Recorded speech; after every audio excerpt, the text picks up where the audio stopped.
이 집은 내 집이다. 당장 나가. 평생 국밥 한 그릇으로 아들을 키워낸 한 엄마의 절규였습니다. 믿기 힘드시겠지만 이 말은 남이 아닌 제 아들과 며느리에게 한 말입니다. 여러분은 상상이나 해보셨나요? 제가 평생 피땀 흘려 마련한 집에서 내 아들이 나를 쫓아내는 날이 올 줄 누가 알았겠습니까? 혹시 자녀가 결혼하고 집에 들어와 살면서 알게 모르게 불편했던 적 있으신가요? 그런데 저의 경우는 단순한 불편을 넘어섰습니다. 손자가 태어났다는 이유로 저는 집에서 내쫓겼습니다. 하지만 여기서 끝나지 않았습니다. 제가 그저 울며 당하고만 있었다면 오늘 이 이야기를 들려드리지 않았을 겁니다. 아들을 상대로, 며느리를 상대로 어떻게 자신의 존엄을 되찾았는지 지금부터 말씀드리겠습니다. 이야기를 시작하기 전에 영상 아래의 구독과 좋아요 눌러주세요. 여러분의 작은 응원이 저에게 큰 힘이 됩니다. 25세 남편을 잃고 저는 홀로 아들 성우를 키워야 했습니다. 새벽 4시면 일어나서 시장에 나가 국밥집 준비를 하고 밤늦게까지 설거지를 하며 하루하루를 버텨냈어요. 손톱 밑이 까맣게 때가 끼고 무릎이 아파서 잠 못 드는 날이 많았지만 그래도 행복했습니다. 제 아들이 건강하게 자라고 있었거든요. 성우가 대학을 졸업하고 좋은 회사에 취직했을 때 저는 정말 하늘을 날 것 같았습니다. 엄마 고생 많이 하셨어요. 이제 제가 효도할게요. 그 말 한마디에 그동안의 고생이 모두 보상받는 기분이었어요. 그리고 성우는 서연이라는 착한 여자를 만나 결혼했습니다. 처음엔 정말 다정한 며느리였어요. 어머니, 앞으로 잘 부탁드려요. 제가 어머니께 효도하겠습니다. 하며 두 손으로 정중히 인사하던 모습이 아직도 눈에 선합니다. 저는 이런 며느리라면 안심이다 싶었어요. 문제는 집값이 너무 비싸다는 거였습니다. 신혼집을 마련하기엔 아들 부부의 월급으로는 역부족이었어요. 그래서 저는 당연히 우리 집으로 들어오라고 했습니다. 얘들아, 집이 좁긴 하지만 우선 여기서 살면서 돈 모아서 나중에 나가거라. 처음 1년은 정말 화목했습니다. 서연이는 제가 시장에서 돌아오면 따뜻한 차 한 잔씩 내어주고 성우는 어깨라도 주물러주곤 했어요. 저는 이런 게 진짜 가족이구나 싶어서 너무 행복했습니다. 그런데 손자 민준이가 태어나면서 분위기가 조금씩 달라지기 시작했어요. 처음엔 아기 때문에 모두 예민해진 거라고 생각했습니다. 신생아를 키우는 게 얼마나 힘든 일인지 저도 잘 아니까요. 그래서 더욱 도와주려고 했어요. 새벽에 아기가 울면 제가 일어나서 달래주고 기저귀도 갈아주고 이유식도 만들어줬습니다. 하지만 민준이가 돌을 넘기면서 서연이의 태도가 확연히 달라졌어요. 예전에는 어머니라고 다정하게 부르던 목소리가 어느새 차갑고 딱딱해졌습니다. 제가 손자를 안으려고 하면 민준이 놔주세요라며 아이를 낚아채듯 가져갔어요. 서연아, 혹시 내가 뭘 잘못했니? 조심스럽게 물어봤을 때 서연이는 시큰둥하게 아니에요, 어머니. 그냥 아이가 낯을 가려서요라고 대답했습니다. 하지만 그 눈빛은 분명히 달랐어요. 예전의 따뜻함은 온데간데 없고 마치 저를 귀찮은 존재로 여기는 것 같았습니다. 성우도 마찬가지였어요. 예전에는 회사에서 돌아오면 제 방에 들러 안부라도 물어보곤 했는데 이제는 인사만 대충 하고 자기 방으로 들어가 버렸습니다. 가족끼리 저녁 식사를 할 때도 분위기가 어색하기만 했어요. 그러던 어느 날 밤이었습니다. 화장실을 가려고 방에서 나왔는데 거실에서 성우와 서연이가 작은 목소리로 무슨 얘기를 하고 있더라고요. 저는 괜히 들키면 안 될 것 같아서 복도 구석에 몸을 숨기고 들었습니다. 언제까지 이렇게 살아야 하는 거야? 서연이의 목소리가 날카롭게 들렸어요. 조금만 참아. 곧 해결될 거야. 성우가 달래는 듯 대답했습니다. 민준이가 자꾸 크는데 방이 좁아서 어떡해. 그리고 어머니가 자꾸 간섭하시잖아. 알아, 나도 답답해. 하지만 지금 당장은 어쩔 수 없어. 진짜 빨리 해결해줘야 해. 나 이제 한계야.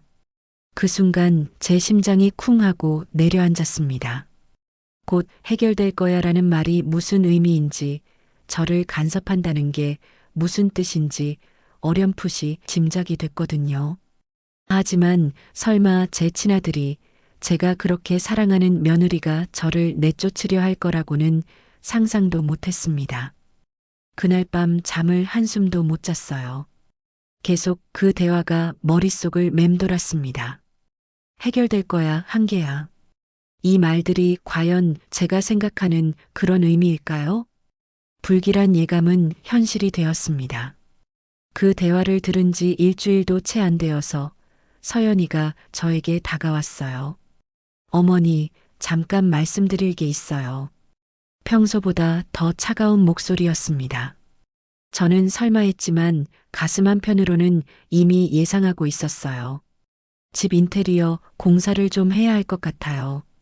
민준이가 자꾸 크니까 방을 좀 넓히고 아이 안전을 위해서 전체적으로 손을 봐야겠어요. 서연이는 마치 당연한 일이라는 듯 말했습니다. 인테리어 공사? 저는 어리둥절했어요. 갑자기 웬 공사야? 우리 집이 뭐가 불편한데? 아니에요, 어머니.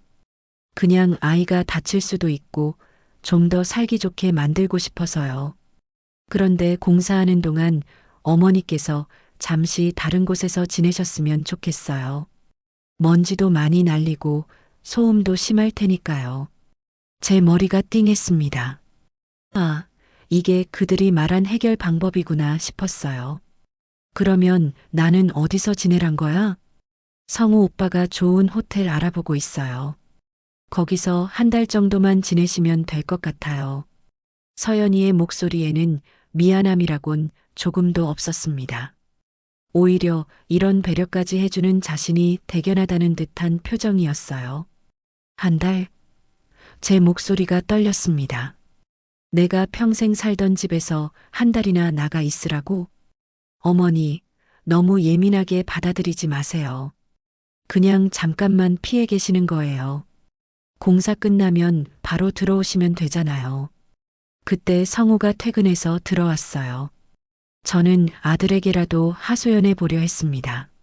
성우야, 엄마가 왜 집에서 나가야 하는지 모르겠다. 공사한다고 해서 꼭 나가야 하나? 성우는 잠깐 머뭇거리더니 서연이 쪽을 힐끗 보고는 말했습니다. 엄마, 미안해요. 하지만 정말 먼지랑 소음이 심할 거예요. 엄마 건강을 생각해서 하는 말이에요. 내 건강은 내가 알아서 할게. 먼지 정도야 참을 수 있어. 엄마. 성우의 목소리에 짜증이 섞여 있었어요. 이미 호텔 예약도 다 해놨어요. 괜찮은 곳으로 골랐으니까 불편하지 않을 거예요. 그 순간 정말 어이가 없었습니다. 제 동의도 구하지 않고 이미 예약까지 다 해놨다고요? 야, 이 집은 내 집이야. 내가 나가기 싫다는데 왜 멋대로 예약을 해놔? 서연이가 끼어들었어요. 어머니, 왜 이렇게 고집을 부리세요? 우리가 어머니를 위해서 하는 일인데요. 민준이도 있고 공사하면서 위험할 수도 있잖아요. 그럼 너희가 나가면 되잖아. 왜 집주인인 내가 나가야 해? 그러자 성우의 얼굴이 확 굳어졌습니다. 엄마, 우리가 어디 가서 살아요? 아이도 있는데. 엄마는 혼자시잖아요. 이 말이 가슴에 비수처럼 꽂혔습니다. 저는 혼자예요. 남편도 없고 의지할 사람도 없죠. 그래서 더 쉽게 내쫓을 수 있다는 건가요? 성우야, 엄마가 너를 어떻게 키웠는지 기억해? 새벽부터 밤늦게까지 일해서 네가 원하는 건 다 해줬잖아. 대학 등록금도 결혼 자금도 다 내가. 알아요. 성우가 소리를 질렀습니다. 그런데 지금은 상황이 다르잖아요. 민준이도 있고 우리도 살아야 하고 엄마 혼자만의 집이 아니에요. 제가 그렇게 사랑했던 아들이 저에게 소리를 지르고 있었습니다. 제 가슴이 찢어지는 것 같았어요. 그날 밤 성우는 제 방문 앞에 여행 가방을 하나 갖다 놨습니다. 엄마, 짐 싸세요. 내일 아침에 모셔다 드릴게요. 나는 안 나간다고 했잖아. 엄마, 제발 이해해 주세요. 정말 한 달만이에요. 하지만 저는 알고 있었습니다. 이게 끝이 아니라는 걸요. 한 달이라고 했지만 아마 그들은 저를 영영 돌아오지 못하게 할 작정이었을 거예요. 이튿날 아침 정말로 성우가 차를 끌고 왔습니다. 엄마 가요. 나는 정말 안 나간다. 엄마. 성우가 화를 내며 소리쳤어요. 언제까지 이러실 거예요? 우리도 힘들어요. 서연이도 나와서 한마디 거들었습니다. 어머니, 이렇게 고집 부리시면 민준이만 불쌍해져요. 아이가 무슨 잘못이에요? 결국 저는 손자를 핑계로 내몰리고 말았습니다. 가방을 들고 현관문을 나서는데 하필 그때 비가 내리기 시작했어요. 보슬보슬 내리던 비는 점점 거세져서 폭우가 되었습니다. 차 안에서 뒤를 돌아보니 서연이가 창문 너머로 저를 바라보고 있었어요. 그 얼굴에는 미안함 대신 안도감이 떠 있었습니다. 드디어 골치 아픈 시어머니를 내쫓았다는 표정이었어요. 호텔에 도착했을 때 저는 너무 허망해서 울음도 나오지 않았습니다. 제가 평생 피땀 흘려 마련한 집에서 제 친아들 손에 쫓겨난 거예요. 손자가 생겼다는 이유로, 집이 좁다는 핑계로요. 그날 밤 호텔 침대에 누워서 저는 천장을 바라보며 생각했습니다. 이대로 당하고만 있을 수는 없다. 뭔가 방법이 있을 거야. 제 마음속에서 무언가가 꿈틀거리기 시작했어요. 분노였을까요? 아니면 복수심이었을까요? 호텔에서 사흘을 보냈는데 성우에게서 연락 한 통 없었습니다. 궁금해서 제가 전화를 걸었더니 엄마 공사 아직 시작도 안 했어요. 조금 더 기다리세요라는 말만 돌아왔어요.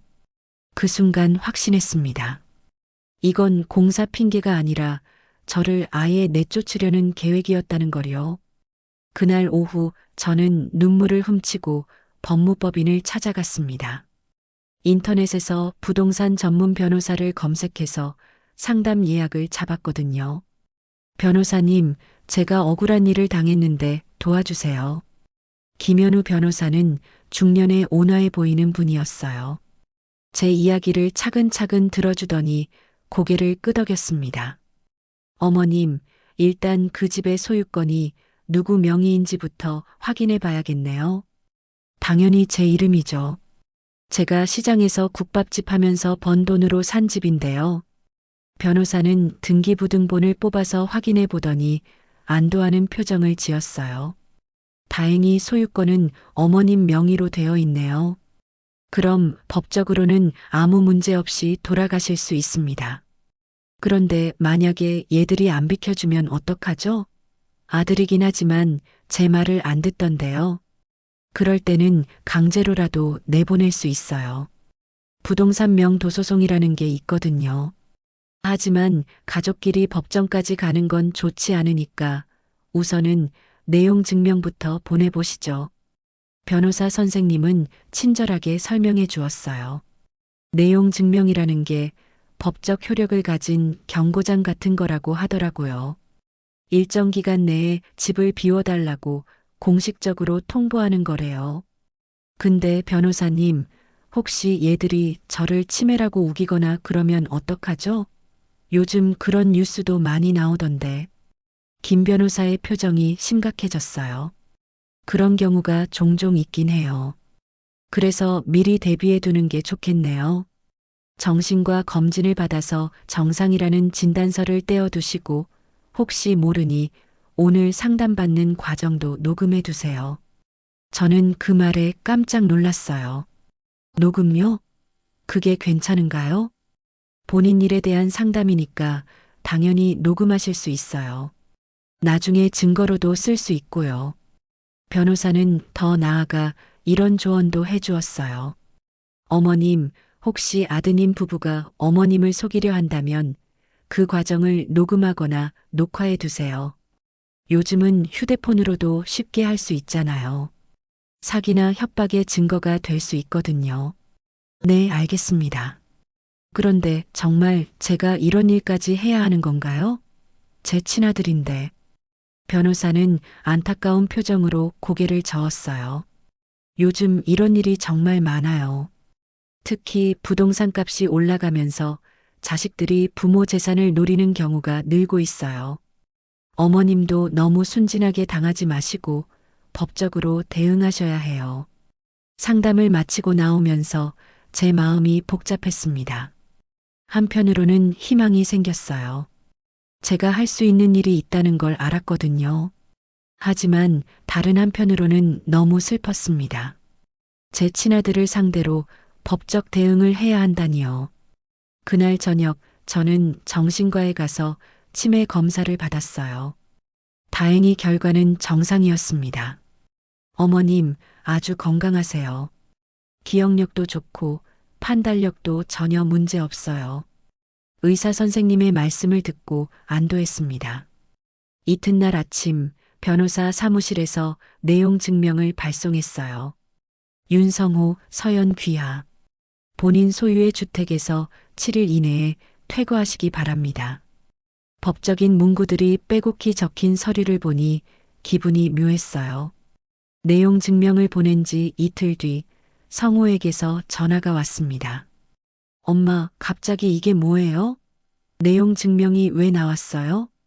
너희들이 공사 핑계로 나를 내쫓아 놓고 한 달째 연락도 없잖아. 언제까지 호텔에서 살라고? 엄마, 공사가 좀 늦어지고 있어요. 조금만 더 기다려주세요. 성우야, 엄마를 바보로 하냐? 공사는 무슨 공사야? 너희들이 나를 아예 돌아오지 못하게 하려는 거잖아. 전화 너머로 성우가 당황하는 기색이 느껴졌어요. 엄마, 오해해요. 정말 공사 때문에. 그만해. 나도 이제 법적으로 대응할 거야. 일주일 안에 집 비워. 안 그러면 법원에 소송 넣는다. 엄마, 성우가 소리쳤지만 저는 전화를 끊어버렸습니다. 그날 밤 호텔 방에서 저는 휴대폰 녹음 기능을 익혔어요. 변호사 선생님 말대로 앞으로 있을 대화들을 모두 증거로 남겨둬야겠다고 생각했거든요. 제 친아들을 상대로 이런 준비를 해야 한다는 게 서글펐지만 이제는 물러설 수 없었어요. 이번엔 내가 먼저 움직여보자. 제 마음속에서 새로운 결심이 솟아올랐습니다. 평생 착하게만 살았던 윤미자는 이제 끝이에요. 이제부터는 제 권리를 찾아서 싸우는 윤미자가 될 거예요. 내용 증명을 보낸 지 일주일이 지났는데도 성우 부부는 꿈쩍도 하지 않았어요. 오히려 성우가 전화해서는 엄마 변호사까지 동원해서 이게 뭐예요? 가족끼리 이럴 일인가요? 라며 오히려 저를 원망하더라고요. 그럼 너희들이 약속대로 집을 비웠어야지. 일주일이 지났는데 왜 안 나가? 엄마, 우리가 어디 가서 살아요? 민준이도 있고. 좀 더 시간을 주세요. 시간? 벌써 한 달째 호텔에서 살고 있는데 무슨 시간을 더 달라고? 하지만 성우는 조금만 더만 반복할 뿐이었어요. 저는 그날 변호사 선생님께 전화를 걸었습니다. 변호사님, 내용 증명 보냈는데도 안 나가네요. 이제 어떻게 해야 하죠? 예상했던 일이에요. 이제 본격적으로 명도 소송을 준비해야겠네요. 그런데 어머님, 혹시 직접 집에 가보실 생각은 없으세요? 집에요? 가면 뭐하죠? 현재 상황을 확인해 보시고 혹시 아드님 부부가 어떤 말을 하는지 들어보세요. 중요한 건 그 과정을 모두 녹음하시는 거예요. 변호사의 제안에 저는 망설였어요. 사실 무서웠거든요. 제 아들이지만 이제는 어떤 말을 할지 예상할 수 없었으니까요. 변호사님, 그런데 혹시 얘들이 저를 치매라고 우기거나 아니면 다른 거짓말을 할 수도 있지 않을까요? 그럴 가능성이 높죠. 그래서 더욱 증거를 확보해야 하는 거예요. 어머님이 정상이라는 걸 보여주시고 혹시 그분들이 거짓말을 한다면 그것도 녹음해 두세요. 마침 일기예보에서 오늘 오후에 폭우가 온다고 했어요. 왠지 그날이 적당할 것 같았습니다. 비 오는 날이면 성우 부부가 모두 집에 있을 테니까요. 오후 3시쯤 정말로 빗방울이 떨어지기 시작했어요. 저는 휴대폰 녹음 기능을 켜고 집으로 향했습니다. 한 달 만에 보는 우리 집이었는데 왠지 낯설게 느껴졌어요.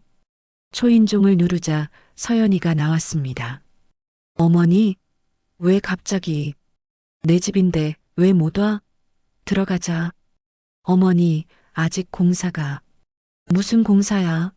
한 달째 공사한다고 해놓고 공사하는 소리 한 번 들린 적 없잖아.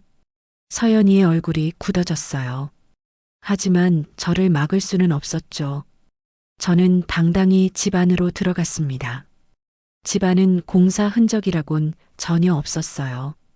오히려 더 깔끔하게 정리되어 있었고 제 방에는 민준이 장난감들이 가득했습니다. 아, 이미 제 방을 아이방으로 만들어버린 거구나 싶었어요. 야, 이게 뭐야?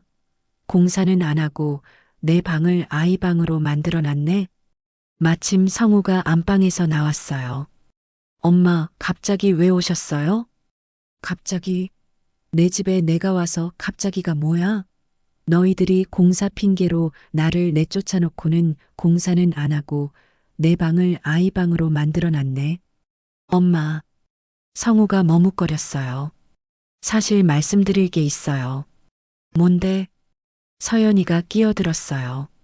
어머니, 저희가 이 집을 사기로 했어요. 뭐라고? 저는 귀를 의심했어요. 어머니께서 나이도 많으시고 혼자 이 큰 집에서 사시기 힘드실 것 같아서요. 저희가 시가에 맞게 사드릴게요. 시가에 맞게? 저는 웃음이 나왔어요. 야, 이 집은 내가 죽을 때까지 살 집이야. 팔 생각 없어. 그러자 성우가 가방에서 서류를 꺼냈어요. 엄마, 이미 매매 계약서도 작성해뒀어요. 여기 서명만 하시면 돼요. 제가 그 서류를 받아들고 보니 기가 막혔어요. 시가의 절반도 안 되는 가격이 적혀 있었거든요. 야, 이게 뭐야? 이 집값이 이것밖에 안 돼? 요즘 집값이 많이 떨어졌어요, 엄마. 그리고 어머니 나이를 생각하면 이 정도가 적당해요. 적당하다고? 제가 소리를 질렀어요. 이 집이 얼마인지 내가 모를 것 같아? 너희들이 나를 바보로 보나? 서연이가 또 끼어들었어요. 어머니, 요즘 기억력도 많이 떨어지시고 혹시 치매 검사 받아보셨어요? 치매? 제가 기가 찼어요. 나한테 치매라고? 어머니, 며칠 전에도 같은 말을 여러 번 반복하셨잖아요. 그리고 가스레인지 켜놓고 나가시기도 하고 모든 게 거짓말이었어요. 하지만 서연이는 마치 정말인 것처럼 말하고 있었습니다. 성우도 거들었어요. 엄마, 병원에서 정확한 진단 받아보시는 게 좋겠어요. 제가 모든 절차 도와드릴게요. 그때 서연이가 또 다른 서류를 꺼냈어요. 어머니, 이건 치매 진단서예요. 이미 받아두셨잖아요. 제가 그 서류를 보고 깜짝 놀랐어요. 분명히 제 이름으로 된 치매 진단서였거든요. 하지만 저는 그런 진단서를 받은 적이 없었어요. 이게 뭐야? 내가 언제 이런 진단서를 받았어? 어머니, 기억 안 나세요? 지난주에 같이 병원 갔잖아요. 서연이가 태연하게 거짓말을 했어요. 그 순간 저는 확신했습니다. 이들이 얼마나 치밀하게 계획했는지를요. 가짜 진단서까지 만들어가면서 저를 치매 환자로 만들려 하고 있었던 거예요. 이 집은 내 집이다. 제가 단호하게 말했어요. 이제 너희가 나가라. 엄마, 뭔 소리예요? 어머니 상태로는 혼자 살기 힘들어요. 저희가 돌봐드려야 해요. 돌봐준다고? 제가 비웃었어요. 나를 호텔로 내쫓아놓고 돌봐준다고? 바로 그때 폭우가 쏟아지기 시작했어요. 마치 한 달 전 제가 이 집에서 쫓겨났던 그날 밤처럼요. 좋아, 알겠다. 저는 일단 물러서는 척 했어요. 그럼 내가 다시 생각해 볼게. 정말요, 엄마? 성우의 얼굴에 안도감이 스쳤어요. 응, 하지만 조건이 있어. 나도 변호사랑 상의해 봐야겠어. 저는 그렇게 말하고 집을 나왔어요. 폭우를 맞으며 걸어가면서 저는 휴대폰을 확인했습니다. 방금 전 대화가 모두 선명하게 녹음되어 있었어요.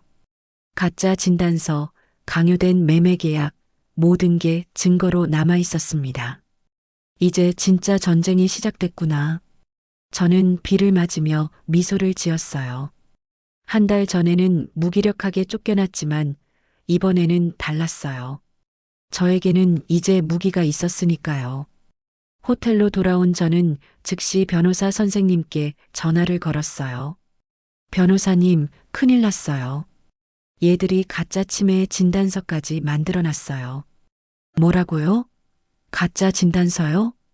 제가 녹음 파일을 들려드리자 변호사님이 깜짝 놀라더라고요. 이건 명백한 사기죄입니다. 문서 위조에 강요죄까지. 어머님, 이거 바로 경찰에 신고해야 해요. 그런데 변호사님, 제가 좀 더 확실한 증거를 잡고 싶어요. 혹시 방법이 없을까요? 변호사님이 잠시 생각하더니 말씀하셨어요. 내일 다시 가보세요. 이번에는 더 구체적으로 추궁해 보시고요. 그들이 어떻게 반응하는지 모두 녹음하세요. 그리고 제가 경찰 측에 미리 연락해 둘게요. 이튿날 아침, 저는 다시 집으로 향했습니다. 이번에는 일기예보에서 폭우주의보가 내려진 날이었어요. 마치 운명처럼 또다시 비가 올 예정이었습니다. 오후 2시쯤 집에 도착했는데 성우와 서연이가 모두 집에 있었어요. 제가 초인종을 누르자 서연이가 문을 열었습니다. 어머니, 어제 약속하신 대로 결정하셨어요? 그래, 결정했어. 저는 당당하게 말했어요. 이 집은 내 집이다. 이제 너희가 나가라. 성우가 황급히 나왔어요. 엄마, 무슨 소리예요? 어제 변호사랑 상의해 본다고 하셨잖아요. 상의해 봤어. 그래서 결론 내렸지. 너희들이 지금 당장 나가라고. 서연이가 당황하며 말했어요. 어머니, 정신 차리세요. 어머니는 치매예요. 혼자 살 수 없어요. 치매? 제가 소리내어 웃었어요. 내가 치매라고? 그럼 어제 너희들이 보여준 가짜 진단서 말하는 거야? 그 순간 성우와 서연이의 얼굴이 굳어졌어요. 가짜, 가짜라니요? 어머니, 정말 기억이 안 나세요? 서연이가 떨리는 목소리로 말했어요. 야, 서연아. 나는 지난주에 정신과에서 정상 진단받았어. 내가 치매가 아니라는 진단서도 있고, 너희들이 만든 가짜 진단서와는 달리 말이야. 제가 정신과 진단서를 꺼내 보이자 두 사람의 얼굴이 새하얗게 변했어요. 그리고 말이야, 저는 계속해서 말했어요. 어제 너희들이 나한테 한 말 다 녹음되어 있어. 가짜 진단서 만든 것도 억지로 집 팔라고 강요한 것도 다 증거가 있다고. 엄마, 성우가 떨리는 목소리로 말했어요. 설마 우리를 신고하실 건 아니죠? 신고? 당연히 해야지.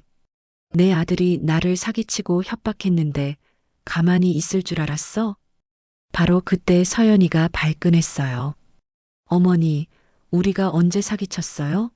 그냥 어머니를 위해서 한 일인데. 나를 위해서? 제가 기가 막혀서 웃었어요. 나를 호텔로 내쫓고 내 방을 아이 방으로 만들고 가짜 진단서로 치매 환자 만들고 시가의 절반 값에 집 팔라고 강요한 게 나를 위해서? 성우가 울먹이며 말했어요. 엄마, 우리도 어쩔 수 없었어요. 집이 너무 좁고 민준이도 키워야 하고. 그럼 너희들이 나가면 되잖아. 왜 집주인인 나를 내쫓아? 엄마, 우리가 어디 가서 살아요? 전세금도 없고. 그건 너희 문제야. 내가 왜 너희 전세금까지 책임져야 해? 바로 그때 밖에서 빗방울이 떨어지기 시작했어요. 점점 거세지는 빗소리가 들렸습니다. 서연이가 마지막으로 발악했어요. 어머니, 정말 우리를 신고하실 거예요? 민준이 생각해서라도. 손자까지 핑계로 대? 너희들이 먼저 나를 내쫓을 때는 손자 생각 안 했으면서. 그때 제 휴대폰이 울렸어요. 변호사님에게서 온 문자였습니다. 경찰 출동 준비 완료. 신호 주시면 바로 갑니다. 저는 성우와 서연이를 번갈아 보며 말했어요. 마지막으로 묻는다. 지금 당장 이 집에서 나갈 거야? 안 나갈 거야? 엄마, 제발. 성우가 무릎을 꿇었어요. 우리가 잘못했어요. 늦었어. 저는 변호사님께 전화를 걸었어요. 변호사님, 지금 오세요. 10분 뒤 경찰차 사이렌 소리가 들렸어요. 서연이가 얼굴이 하얗게 질려서 말했어요. 어머니, 정말 신고하신 거예요? 경찰관 두 분이 들어왔어요. 신고 접수된 사기 및 협박 사건으로 왔습니다. 저는 준비해둔 모든 증거를 내놨어요. 녹음 파일, 가짜 진단서, 제 정신과 진단서, 억지로 작성하게 하려던 매매 계약서. 경찰관이 녹음 파일을 들어보더니 고개를 저었어요. 이건 명백한 사기 시도네요. 문서 위조의 강요죄까지. 성우가 울면서 매달렸어요. 엄마, 제발 선처해 주세요. 제가 정말 잘못했어요. 선처? 저는 차갑게 말했어요. 너희들이 나를 내쫓을 때는 선처가 어디 있었어? 한 달 동안 호텔에서 눈물 흘릴 때는? 서연이도 울기 시작했어요. 어머니, 민준이만 생각해서라도. 민준이는 너희들이 생각했어야지. 할머니를 사기치고 협박할 때 말이야. 경찰관이 수갑을 꺼내자 성우가 소리쳤어요. 엄마, 정말 이럴 거예요? 진짜 아들을 감옥에 보낼 거예요? 저는 잠시 망설였어요. 하지만 곧 마음을 굳혔습니다. 너희들이 먼저 나를 버렸잖아. 이제 와서 모자 정 타령하지 마. 밖에서는 폭우가 쏟아지고 있었어요. 꼭 한 달 전 제가 이 집에서 쫓겨나던 그날 밤처럼요. 하지만 이번에는 제가 비를 맞고 나가는 게 아니었습니다. 성우와 서연이가 경찰차에 타는 모습을 창문으로 지켜보면서 저는 복잡한 기분이었어요. 슬프기도 하고 시원하기도 하고. 그날 밤 한 달 만에 제 집 제 침대에서 잠을 잤어요. 폭우 소리를 들으며 생각했습니다. 이제 진짜 끝났구나. 다음 날 아침 한 달 만에 제 집 제 침대에서 깨어났어요. 창밖으로 보니 어제의 폭우는 그쳤고 맑은 하늘이 보였습니다. 성우와 서연이는 법정에서 벌금형을 받았어요. 다행히 초범이고 미수에 그쳐서 실형은 면했지만 이제 더 이상 제 집에 발을 들여놓을 수는 없게 되었죠. 며칠 뒤 성우가 민준이를 데리고 와서 말했어요. 엄마, 정말 죄송해요. 저희가 너무 잘못했어요. 하지만 저는 냉정하게 대답했어요. 이제 와서 사과해봤자 소용없어. 너희들은 이제 너희끼리 살아가거라. 엄마. 성우가 울먹였지만 저는 마음을 바꾸지 않았어요. 지금 성우 가족은 전세로 작은 집을 얻어서 새 출발을 하고 있다고 들었습니다. 가끔 민준이가 보고 싶어서 연락을 해오지만 저는 받지 않아요. 제가 너무 매정한 할머니인지도 모르겠지만 한번 배신당한 마음은 쉽게 회복되지 않더라고요. 가끔 후회될 때도 있어요. 하지만 저는 더 이상 누구에게도 당하지 않기로 했습니다. 제 집에서 제 권리를 지키며 당당하게 살아가고 있어요. 폭우가 내리던 그날, 저는 정말로 새로운 윤미자가 되었습니다. 여러분, 오늘 이야기 어떠셨나요? 앞으로도 진짜 인생 이야기, 진한 감동의 순간들을 전해드릴 환갑 오디오가 함께하겠습니다. 영상이 마음에 드셨다면 구독과 좋아요 버튼을 꼭 눌러주세요. 알림 설정까지 해두시면 더 많은 삶의 이야기와 지혜를 가장 먼저 받아보실 수 있습니다. 따뜻한 마음으로 10년은 더 젊게, 20년은 더 행복하게 사는 그날까지 환갑 오디오였습니다. 감사합니다.